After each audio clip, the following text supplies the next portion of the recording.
ఎందుకంటే ఈ దేవస్థానానికి వాళ్ళకి అనుసంధానం అయింది కాబట్టి కర్ణాటకకు కృష్ణదేవరాయల పీరియడ్ నుంచి కూడా స్వామికి సేవలు ఈ రోజు కూడా మొదటి నైవేద్యం మైసూరు మహారాజా కర్ణాటక సోల్ నుంచి వస్తుంది కాబట్టి ఆ సంబంధాన్ని కంటిన్యూ చేయాలనే ఉద్దేశంతోనే ఇన్నాళ్ళ పాటు వాళ్ళకు కర్ణాటక నిలిపారు. ఆ సంస్థను పక్కకు నెట్టేసి ఆల్ఫాని ఇంకొకటిని కొన్ని ట్రేడర్స్ని తీసుకొచ్చారు. సరే, మీరు చెప్పిన కండిషన్స్ ప్రకారం ఇన్ని లక్షల ఆవు పాలు ఉత్పత్తి చేయగలిగే సామర్థ్యం కావాలి, ఆవు పాలు ఉత్పత్తి చేయగలిగి మనం వెన్నకు కన్వర్ట్ చేసే సామర్థ్యం ఉండాలి, దాన్ని మనం నెయ్యిగా ఇన్ని డిగ్రీస్ టెంపరేచర్ చేయగలిగే సామర్థ్యం ఉండాలని చెప్పి మీరు కండిషన్ పెట్టినా అవన్నీ పక్కన పెట్టేసి ట్రేడర్స్ దగ్గర తక్కువ రేటుకి వచ్చాడు. సరే, ఆ ట్రేడర్కి ఎట్లా వచ్చింది నెయ్యి? ఇప్పుడు ఆల్ఫా అనే ఒక సంస్థ ఢిల్లీలో ఉంది. కర్ణాటక నుంచి ట్యాంకర్ కావాలంటే 4 గంటలు 5 గంటలు 6 గంటల లోపల ఇక్కడికి ట్యాంకర్ రీచ్ అయిపోతే కొండకు నెయ్యి అవసరం అవుతుంది. ఒక ఢిల్లీ నుంచి ఒక ట్యాంకర్ రావాలంటే 8 రోజులు 7 రోజులు పడుతుంది. మరి ఆల్ఫా సంస్థకు ఇంత నెయ్యి ఎక్కడి నుంచి వచ్చిందంటే విదేశాల నుంచి బటర్ ఆయిల్ ఇంపోర్ట్ చేసుకునేవాళ్ళు. బటర్ ఆయిల్ అంటే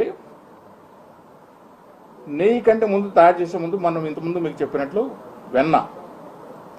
ఆ వెన్న 2 రకాలుగా వెన్న, గేదె నెయ్యి ఉంటుంది, ఆవు నెయ్యి ఉంటుంది, జంతువుల నెయ్యి ఉంటుంది, రకరకాల నూనెలన్నీ ఉంటాయి.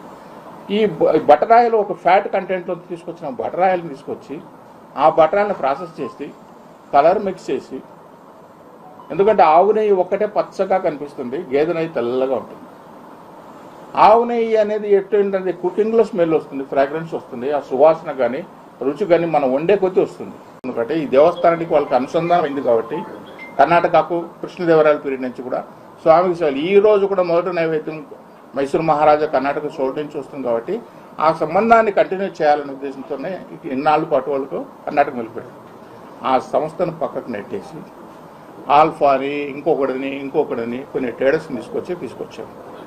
సరే, మీరు చెప్పిన కండిషన్స్ ప్రకారం ఇన్ని లక్షల ఆవు పాలు ఉత్పత్తి చేయగలిగే సామర్థ్యం కావాలి, ఆవు పాలు ఉత్పత్తి చేయగలిగి మనం వెన్నకు కన్వర్ట్ చేసే సామర్థ్యం ఉండాలి, దాన్ని మనం నెయ్యిగా ఇన్ని డిగ్రీస్ టెంపరేచర్ చేయగలిగే సామర్థ్యం ఉండాలని చెప్పి మీరు కండిషన్ పెట్టినా అవన్నీ పక్కన పెట్టేసి ట్రేడర్స్ దగ్గర తక్కువ రేటుకి వచ్చాడు.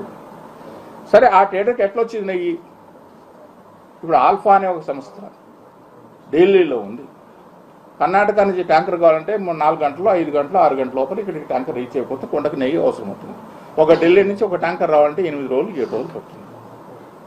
మరి ఆల్ఫా సంస్థకు ఇంత నెయ్యి ఎక్కడి నుంచి వచ్చిందంటే విదేశాల నుంచి బటర్ ఆయిల్ ఇంపోర్ట్ చేసుకునేవాళ్ళు. బటర్ ఆయిల్ అంటే నెయ్యి కంటే ముందు తయారు చేసే ముందు మనం ఇంతకుముందు మీకు చెప్పినట్లు వెన్న.